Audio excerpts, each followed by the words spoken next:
And modelling uniforms through the ages, I am delighted to say it's Girls Aloud. Now, in 1854, when the Crimean War broke out, the British Army suffered some very heavy losses, and a young woman called Florence Nightingale travelled to Turkey with a team of British nurses.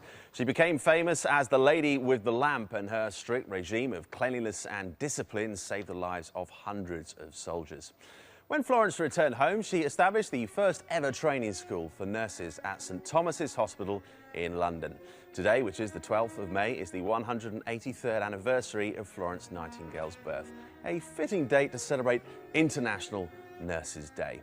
Florence gave the role of nursing a new respectability, as did the wearing of uniforms. And Nadine, how is it, apart from It's large? pretty big, and large, and the shoes are really uncomfortable, so it's A little bit different to what you're used to. Yep. But you're looking absolutely fine, do not worry. Now, different coloured gowns distinguish student nurses from staff nurses and sisters.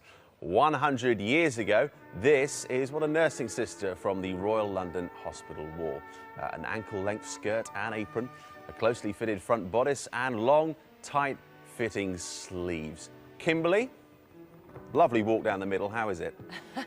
It's all right, the sleeves are a little bit tight and a bit bulky here, so it'd be a bit hard to wear. A bit baggy around the shoulders, perhaps? Yes. Absolutely. Now, nurses had to wear their hair in a bun, topped off with what was called a Dora cap, which is what you can see there. Thanks ever so much, Kimberly. Now, between the 1890s and the beginning of the First World War in 1914, nurses proudly wore their uniforms even when they were off duty. Now, women who chose to become nurses decided mostly to be unmarried and lived in hostels that were provided by hospitals. As fashion changed, so did nurses' uniforms. Nurses sporting new shorter haircuts had to disguise their racy hairstyle by wearing what was known as a V.A.D. cap. Like a handkerchief tied at the back of the head, the cap covered the neck so you couldn't see the length of the nurse's hair. Cheryl? Yeah. It's not the sort of hat you wear normally. What do you think of it? Maybe it's in a different colour. Yeah? Yeah. Khaki? Seems perfect. We'll go for that, absolutely. Now, in 1930s, this dark green uniform would have been worn by a nurse from the Royal London Hospital visiting private patients, even members of the royal family. That's been sported by Nicola. Now, when rationing was introduced during the Second World War, knee-length skirts became much closer to the fashion of the day, as did these absolutely cracking mother-of-pearl buttons. And nurses found that the softer collars and shorter skirt lengths much easier to wear. Thanks for wearing that, Sarah. Not wearing a skirt, here's Matt. It's me, yeah. Now, the National Health Service was introduced in 1948, promising free healthcare to everyone.